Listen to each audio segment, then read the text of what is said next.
जय हिंद दोस्तों। मैं मनोज कुमार अपने YouTube चैनल पे आप सभी का स्वागत करता हूँ। मैं NTA UGC net JRF education subject से आप सभी की तैयारी करा रहा हूँ, जिसमें हमारा विषय शिक्षा शास्त्र है। इसमें NTA UGC नेट के अलावा असिस्टेंट प्रोफेसर जो लोग तैयारी कर रहे हैं उनके लिए भी यह वीडियो बहुत ही महत्वपूर्ण है। तो मैं एजुकेशन सब्जेक्ट में सबसे पहले आपको यूनिट फर्स्ट बताया था। यूनिट फर्स्ट में इससे पहले मैंने अपनी 2 वीडियो अपलोड कर चुका हूँ।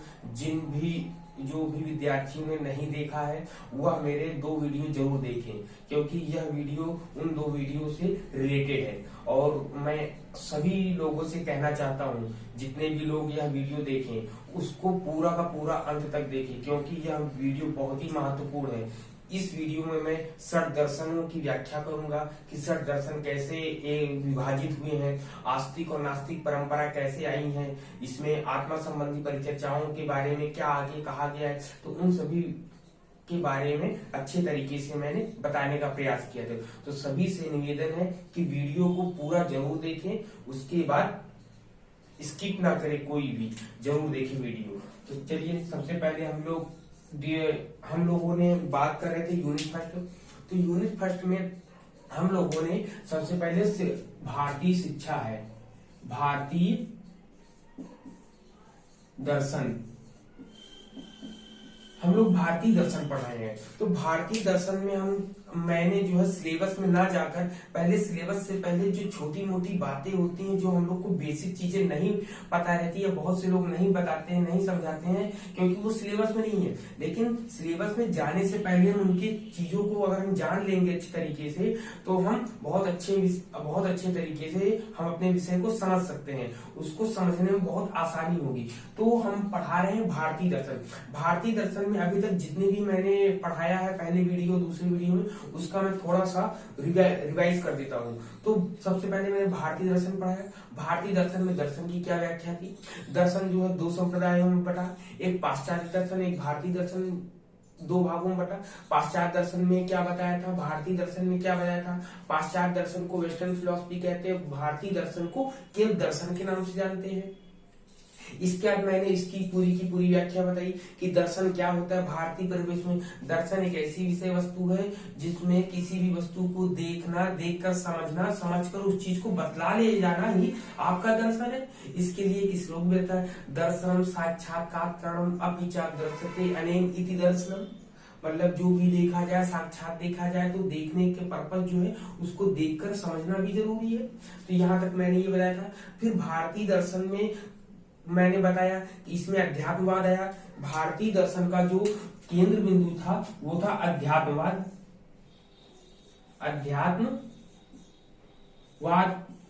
मैंने इसके बाद इसमें परिचर्चा करी थी आपसे कि अध्यात्मवाद आया कहाँ से, इसकी उत्पत्ति कहाँ हुई। तो अध्यात्मवाद, जब इसकी जानकारी के लिए हमें किसी भी चीज को जानने के लिए ज्ञान चाहिए, तो ज्ञान का स्रोत क्या होता है। भारतीय शिक्षा या किसी भी चीज का भारतीय रूप में किसी भी चीज के ज्ञान का जो आधार होता है वो वे होता है वेद। तो मैंने वेद की परिपाटी पूरी बताई थी कि वेद क्या है। वेद जो है विद धातु से बना है, जिसका अर्थ होता है जानना या ज्ञान प्राप्त करना। लेकिन यहाँ पर सबसे प्राचीन वेद मैंने आपको बताया था ऋग्वेद है। ऋग्वेद में ऋचाएं मंत्र खंड दिए गए थे। ऋग्वेद जो पद खंड में पद रूप में था, उसको पद से गद्य में बदलने के लिए जो किया गया वो ब्राह्मण थे।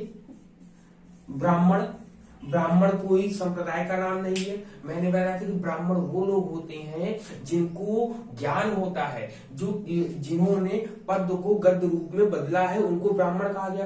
फिर ब्राह्मण में बदल तो दिया, लेकिन पढ़ा भी गया उसको। जब पढ़ा तो कुछ न कुछ उसमें समस्या थी। उनको समझने के लिए अरण्यक आया। अरण्यक की बात मैंने बताई थी। अरण्यक मीन्स होता है कि जंगल क्यों जाना। अरे जंगल क्यों नहीं जाना, मतलब कि वहां एकांत में जाकर जो भी मैंने पढ़ा है उस पर सोच विचार करें।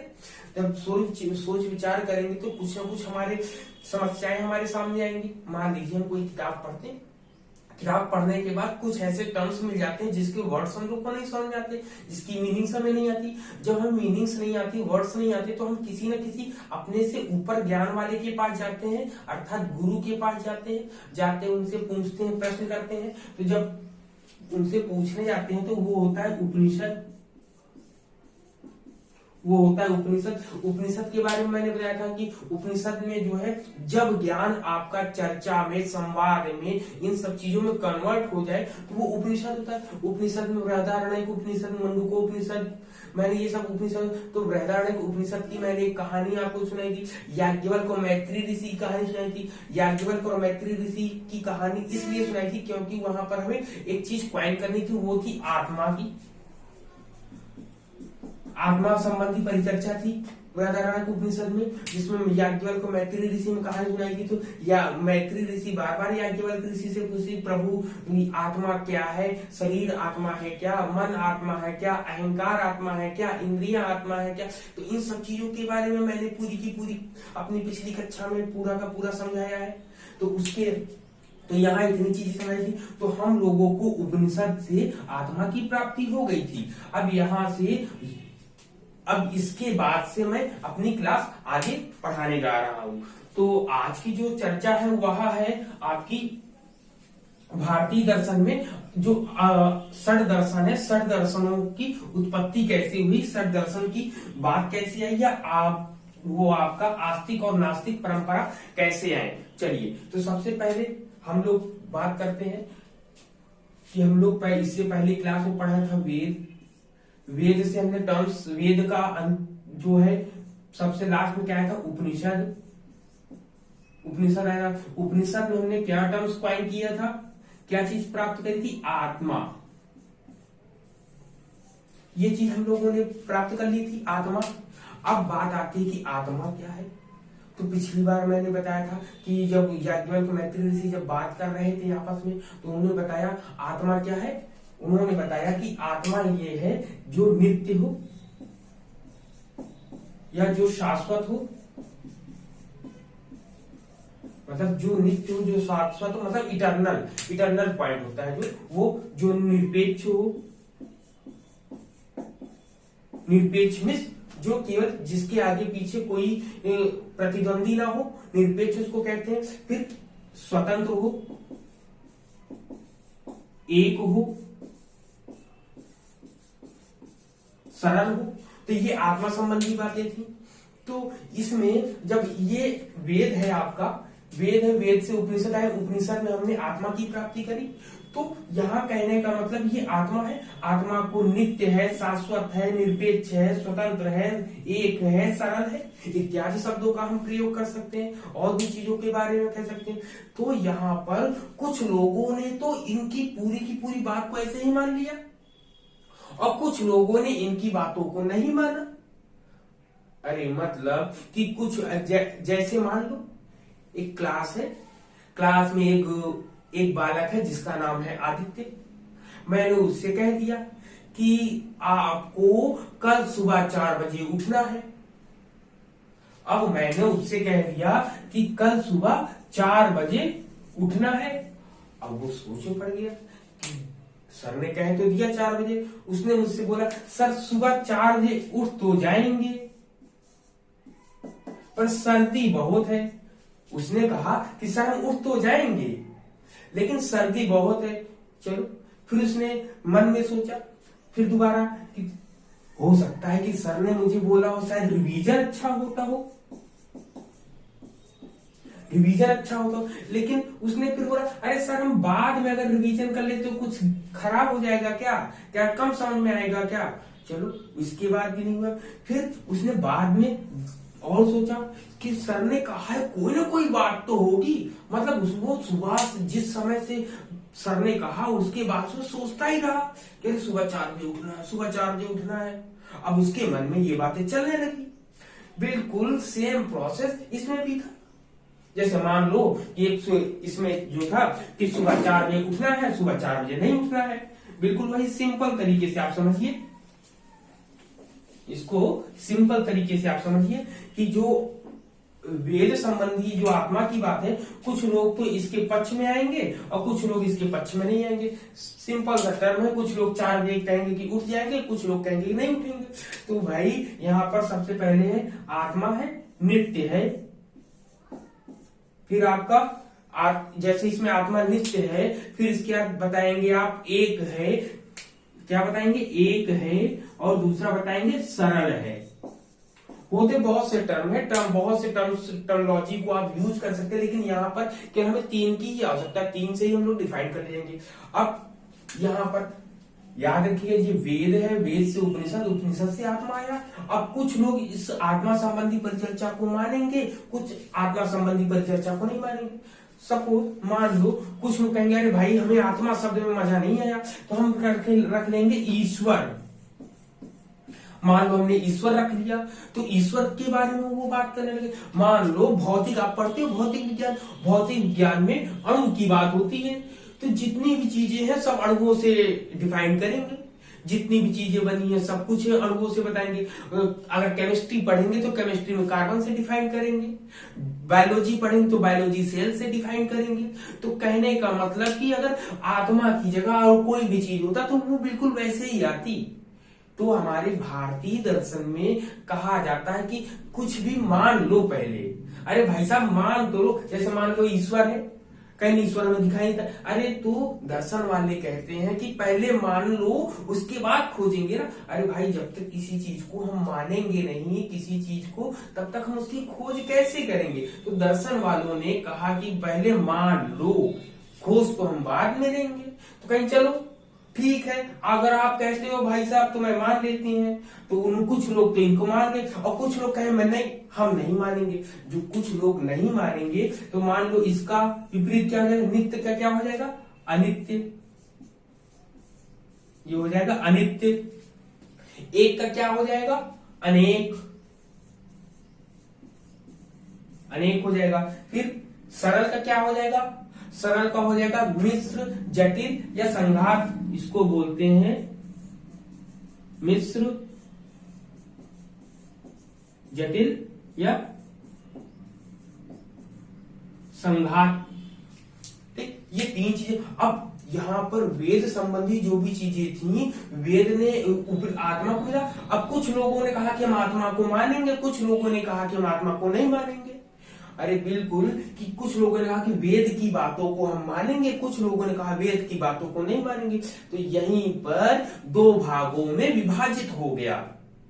यहीं पर जो पूरा का पूरा जो है 2 भागों में विभाजित हुआ। मतलब there are 2 types of thoughts, there are 2 types of thoughts. मतलब वेद की जो परंपरा थी, जैसी जिन लोगों ने वैसे ही माना, उसको कहा गया आस्तिक, उसको कहा गया आस्तिक। और जिन लोगों ने वेद की परंपरा को वैसे नहीं माना, उनको कहा गया नास्तिक,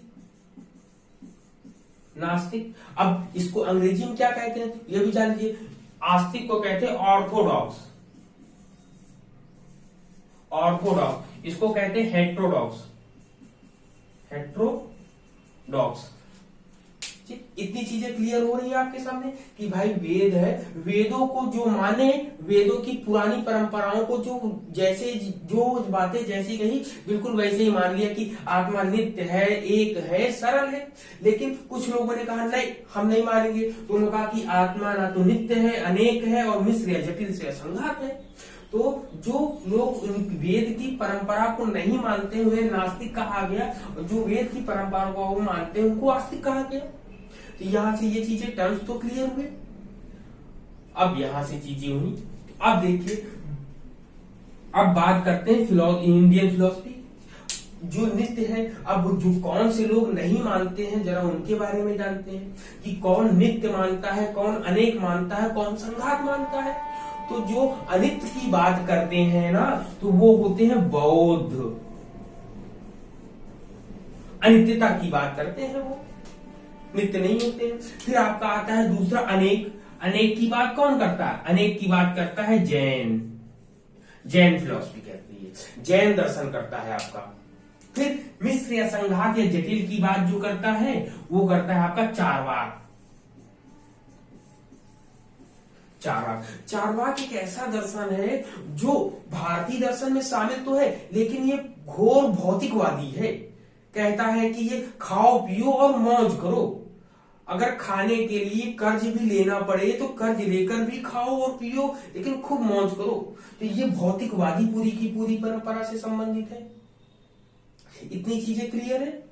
हाँ, यह जितनी भी ब्रांचेस हैं इतनी पूरी क्लियर है भाई। इतनी चीजें हो गई क्लियर आपको कि आत्मा है, आत्मा संबंधी परिचय, आत्मा सॉरी वेद को जो मानते हैं वो आपको नास्तिक, वेद को जो नहीं मानते वो नास्तिक कहलाते हैं, वेद को जो मानते हैं वो आस्तिक कहलाते हैं। ये इतने टर्म्स में डिवाइडेशन हो गया। अब बात आती है कि जो इतने हो गए तो इधर षड दर्शनों में आपका जो भारतीय दर्शन जो बटा है, तो भारतीय दर्शन में षड दर्शनों की बात होती है। षड दर्शन आप देख लीजिए कहां पर है, लिख देते हैं यहीं पर। आपका सबसे पहले आता है आपका सांख्य,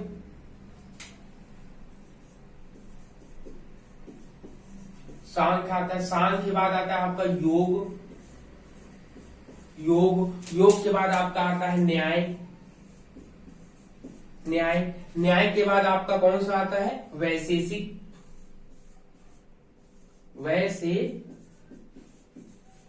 वैशेषिक के बाद आपका आता है मीमांसा, मीमांसा के बाद आता है आपका वेदांत, आता है। तो ये चीजें भाई, अब आप देखिए कि आपका भारतीय दर्शन जो है 9 पार्ट्स में डिवाइड, टोटल 9 पार्ट्स में है। वैसे तो 2 भागों में डिवाइड है, लेकिन काउंटिंग करें 1 2 3 4 5 6 7 8 9, मतलब 9 आपके 9 फिलॉसफी आते हैं भारतीय दर्शन में। लेकिन भारतीय दर्शन में 9 फिलॉसफी आते हैं, 6 आपके आस्तिक दर्शन है और आपके 3 नास्तिक दर्शन है। इन 6 जो आस्तिक दर्शन है, 6 स्कूल ऑफ फिलोसफी जो है आपका इंडियन फिलोसफी 6 स्कूल, वो आपका आता है षड दर्शन। इसको क्या कहते हैं, षड दर्शन, ये आपका षड दर्शन है। षड दर्शन में आप इनके ग्रुप भी बनते हैं। ये पहले 2 ग्रुप बनते हैं, ये दूसरा ग्रुप बनता है, ये तीसरा ग्रुप बनता है। इसको मैं आगे भी बताऊंगा कि क्यों ग्रुप बने हैं इसके। इतनी चीजें थी। अब इतनी चीजें तो क्लियर हो गई हम लोगों को। अब बात आई कि ईश्वर को कौन मानता है। तो यह बात ध्यान रखिएगा, ये जितनी भी ब्रांचेस हैं कोई ईश्वर को मानती ही नहीं थी भाई। बौद्ध भी ईश्वर को नहीं मानता है, जैन भी ईश्वर को नहीं मानता है, चारवाक तो मानता ही नहीं है। फिर आपका आता है सांख्य, सांख्य तो मानता ही नहीं है। योग कुछ देर के लिए मानता है, फिर उसके बाद अपना काम करने के बाद वो छोड़ देता है। फिर इसके बाद मीमांसा आपका पूरा का पूरा मंत्रों पर ही है। वेदांत जो है आपका वैष्णवी परंपरा पर आधारित है। केवल ये 2 मानती हैं। शुरुआत में न्याय भी नहीं मानता था, लेकिन बाद में न्याय ने माना। तो पूरे के पूरे दर्शन में केवल यही 2 फिलॉसफी है जो ईश्वर को मानती हैं। थॉट प्रोसेस में था ही नहीं ईश्वर, तो कहां से गया। तो ये तो एक अलग पॉइंट है, जब मैं आगे और पढ़ाऊंगा तो मैं बताऊंगा कि न्याय और वैशेषिक में ईश्वर की परिकल्पना आई कहां।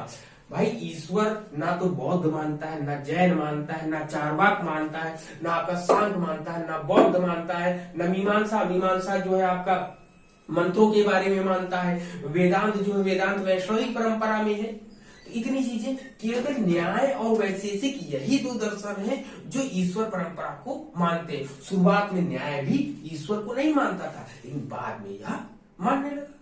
ठीक, इतनी चीजें क्लियर हुई। अब चलिए, अब थोड़ा सा इसमें और डीप में जाते हैं और सभी के बारे में जानते हैं कि यह जो भारतीय दर्शन है, भारतीय दर्शन इतने भागों में बटा तो, लेकिन यह भारतीय दर्शन का सबसे खूबसूरत पहलू है कि इतने लोग होने के बावजूद भी सब लोग अपने अपने तरीके से बातों को बता रहे हैं।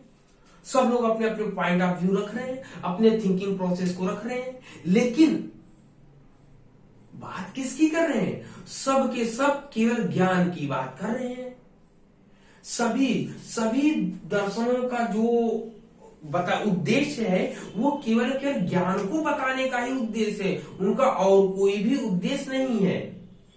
ठीक, तो ये है भारतीय दर्शन। तो अब बात मन में ये भी आती कि भारतीय दर्शन जो है वो ज्ञान पर ही चर्चा क्यों करता है, किसी और पर चर्चा क्यों नहीं करता है? क्योंकि जब तक हमें सही ज्ञान हो नहीं जाएगा ना, तब तक हम अपने जीवन को अच्छा सा व्यतीत नहीं कर पाएंगे, बिता नहीं पाएंगे अच्छे से, हमेशा समस्याएं बनी रहेंगी।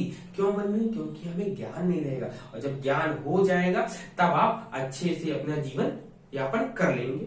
चलिए सबसे पहले हम बात कर लेते हैं कि कैसे ये दर्शनों की बात करते हैं। जब कभी हम भारतीय दर्शन की बात करते हैं तो भारतीय दर्शन में आप जो है केवल इसको छोड़कर बाकी और सभी को लेकर हम बात करेंगे। चारवाक को इसलिए नहीं लेंगे क्योंकि ये भौतिकवादी है और भौतिक की बात तो केवल पाश्चात्य दर्शन करता है, इसलिए चारवाक दर्शन को हटाकर हम बाकी और 6 और 2 8 लोगों की बात करेंगे।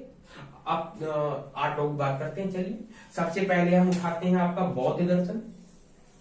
बौद्ध का मतलब क्या होता है? बौद्ध शब्द जो बना है वो बना है बोधि से। बोधि मीन्स क्या होता है? बोधि का मतलब होता है ज्ञान। मतलब जिसको नॉलेज हो जाए, जिसको ज्ञान हो जाए वो बोधि बन सकता है, वो बौद्ध हो सकता है। हम है, हमको ज्ञान हो गया, हम बौद्ध हो गए। आपको ज्ञान हो जाए, आप बौद्ध हैं। मतलब जिसको ज्ञान हो जाए वो बौद्ध हो जाएगा। इंग्लिश में बोलते हैं लाइटनमेंट। इंग्लिश में क्या बोलते हैं? लाइटनमेंट। ठीक, क्लियर। फिर आपका आता है जैन भी अनेकता की बात करता है। जैन पहले हम इसका जान ले कि जैन क्या होता है। जैन जो है वो जिन से बना है। जैन किससे बना है? जिन का मतलब क्या होता है? विजेता, जिसने अपनी इंद्रियों पर विजय प्राप्त कर ली हो। अरे जिसने सुख और दुख पर विजय प्राप्त कर ली हो। अरे होता नहीं है कि घर में बहुत से एग्जाम में मान लो हम फेल हो गए तो बहुत दुखी हो गए, घर पे बैठे, पिताजी के पास बैठे तो पिताजी बोले अरे जीवन का ये पहलू भर है, कुछ दिन में ये कट ही जाएगा, ज्यादा परेशान होने की बात नहीं है। अरे इसके अलावा और भी तो जीवन में बहुत कार्य है करने को। बहुत ज्यादा मान लीजिए हम पास हो गए, बहुत ज्यादा खुशी हो गए, पार्टी उटी देने लगे, शोरगुल हल्ला करने लगे, तो घर वाले कहते नहीं है शांत रहो, ये ज्यादा दिन चलने वाला नहीं है ना। कहते हैं, उनका कहने वाला ये ज्यादा दिन खुशियां नहीं रहेंगी, तो ज्यादा उल्लास हर्षोल्लास मत करो। तो कहने का मतलब जो जैन होता है, जिन का मतलब जो अपनी इंद्रियों पर वश कर ले, इंद्रियों पर विजय प्राप्त कर ले, तो वो होते हैं। मतलब कहने का जो सुख और दुख दोनों में एक समान रहते हैं वो जिन कहलाते हैं। और इन जिन के जो फॉलोअर होते हैं वो जैन कहलाते हैं। ठीक, अब देखिए ज्ञान से कोई नहीं हट रहा है। बौद्ध भी ज्ञान की बात कर रहा है, जैन भी ज्ञान की बात कर रहा है। अब बात आती है सांख्य की कि सांख्य क्या है। सांख्य वैसे बहुत से पर्याय में आता है, लेकिन सांख्य का सही शब्द है समाख्या होता है। ठीक, समाख्या। अब समाख्या मीन्स क्या होता है ये जान लो। समाख्या अगर नहीं है पता है तो समधन आख्या, समधन आख्या होती है। ये समधन आख्या, सम मीन्स प्रॉपर, आख्या मीन्स होता है ज्ञान। ये प्रॉपर मीन्स होता है उचित ज्ञान। मतलब जो उचित ज्ञान को बतलाए, जो उचित ज्ञान के बारे में बतलाए हमें, वो होता है सांख्य। मतलब क्या सही है क्या गलत है, जब दो एक जैसी चीजें हों और दोनों में जब हम उनमें भिन्नता करना जान जाए, उनमें डिफरेंस करना जान जाए, तो वही होती है सांख्य। सांख्य में हमें ये बतलाने समझाने का प्रयास करता है कि जब दो चीजें हों और दोनों चीजों में अंतर हमें करना है, तो वो हमें जो ज्ञान देता है वो सांख्य देता है। लेकिन इसको कैसे करना है, जब ये कैसे की बात आती है तो इसकी व्यावहारिक जो ज्ञान देता है वो देता है योग। याद किया, सैद्धांतिक चीजें तो ये बता देता है, लेकिन जब व्यावहारिक बातों में हम बात करते हैं तब जाके योग जो है इसमें अपने भूमिका अदा करता है। इसीलिए इन दोनों का जो है ग्रुप बन जाता है, सांख्य और योग का। सांख्य जो है आपके 25 तत्व होते हैं, योग में आपके 26 तत्व होते हैं। योग में सांख्य के 25 तत्व में एक ईश्वर तत्व जोड़ देते हैं तो ये 26 तत्व हो जाता है यहाँ पर।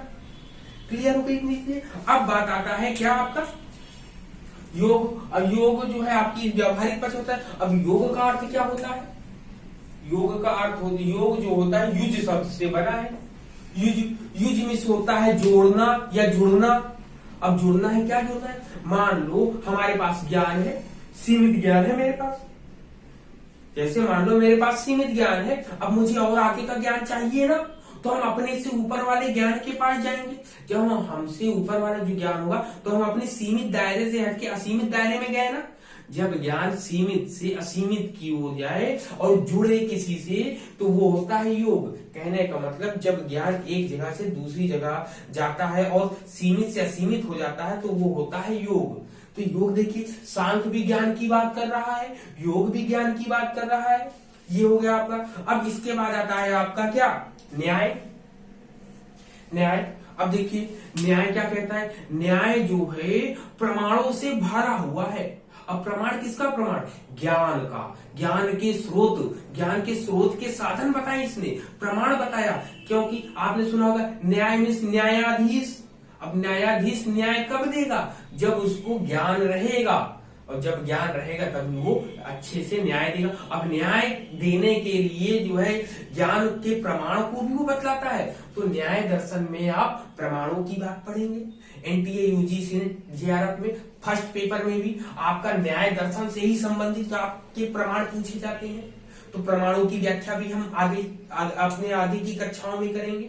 फिर इसमें अब न्याय की बात कर तो थी इसमें, तो इसमें कहा गया कि किसी का ज्ञान प्राप्त करना होगा ना। भाई न्याय है, न्याय प्रमाण की बात बता रहा है, ज्ञान की बात कर रहा है। अरे लाओ तो किसका ज्ञान प्राप्त करना है? कोई ऐसी विषय वस्तु तो लाओ जिसका हमें ज्ञान प्राप्त करना है। तो जो विषय वस्तु हमें प्रदान करता है वो करता है हमें वैशेषिक।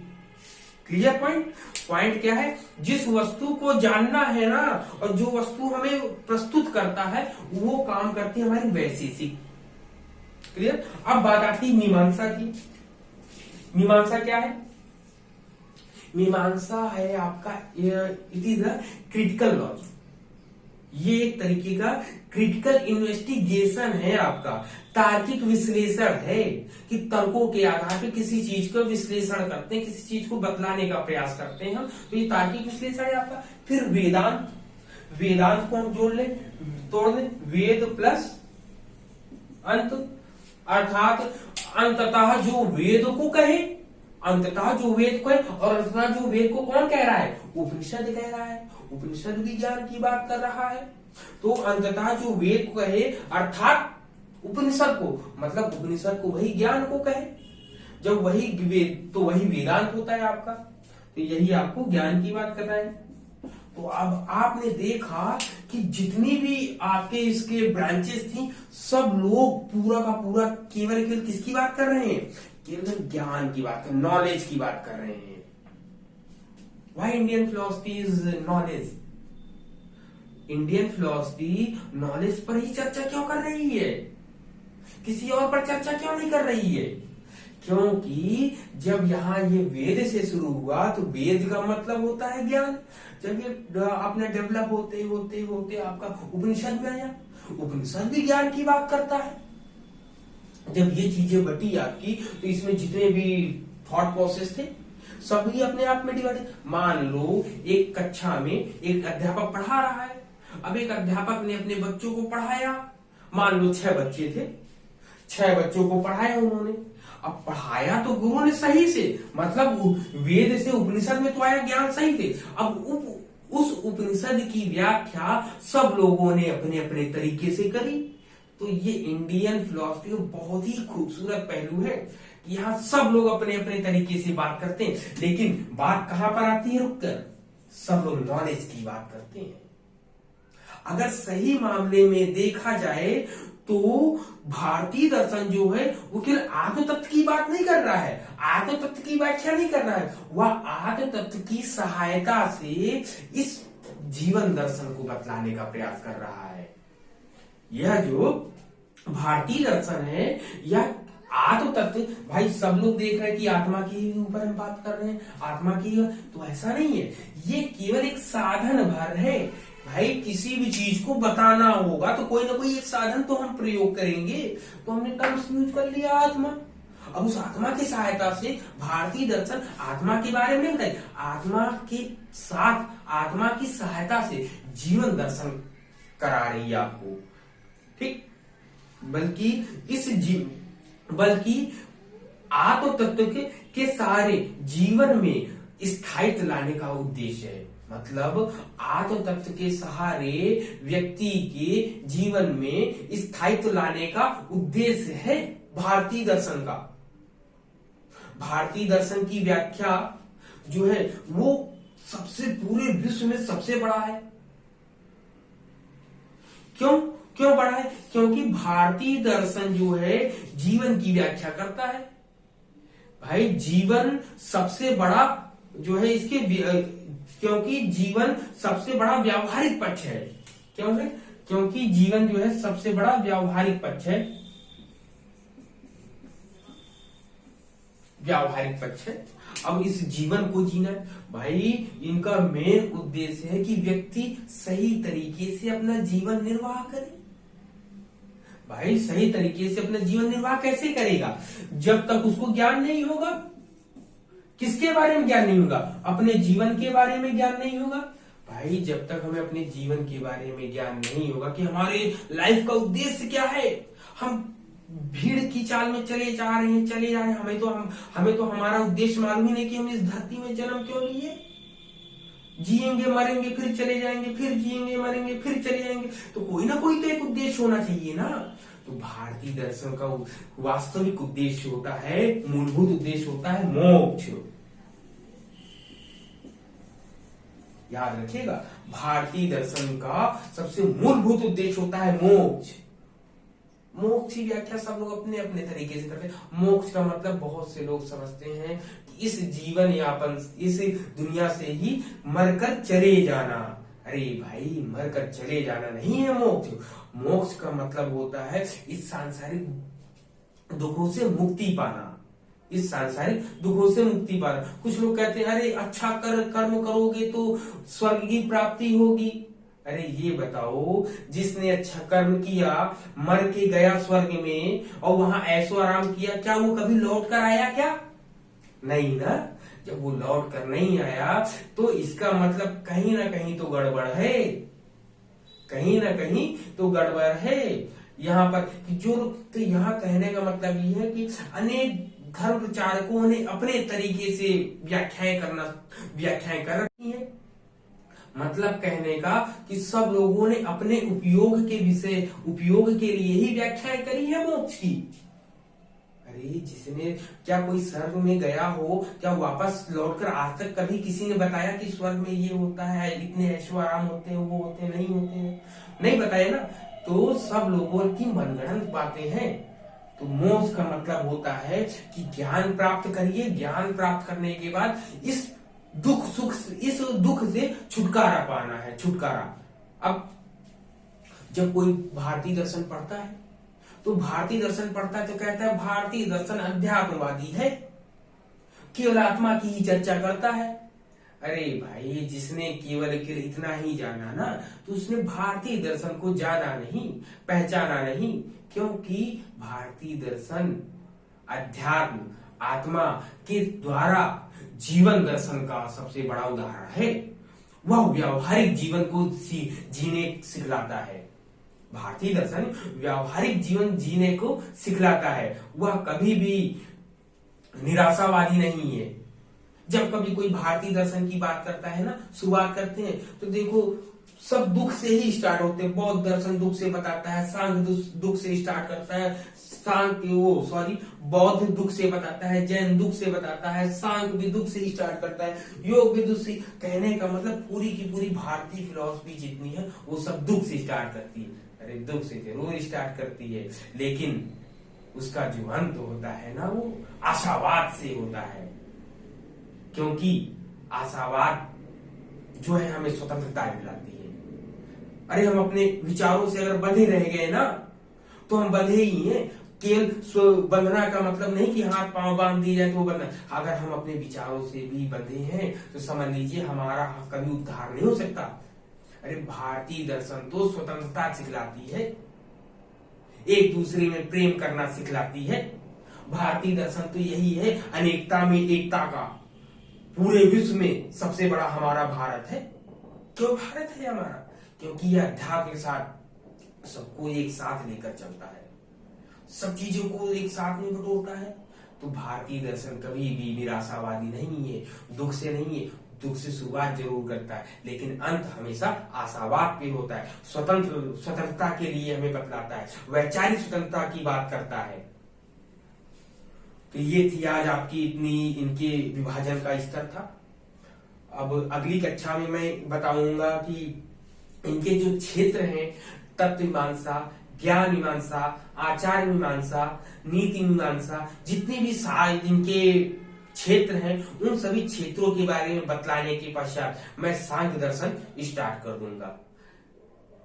वीडियो कैसा लगा जरूर बताइएगा, लाइक और शेयर जरूर करिएगा, कमेंट करके जरूर बताइए। कोई भी प्रश्न अगर आपका होगा, मैं सभी प्रश्नों के उत्तर आपको दूंगा, बस आप अपने कमेंट मुझे जरूर करके बताइएगा। कैसा लगा वीडियो जरूर बताइएगा। Thank you very much. जय हिंद।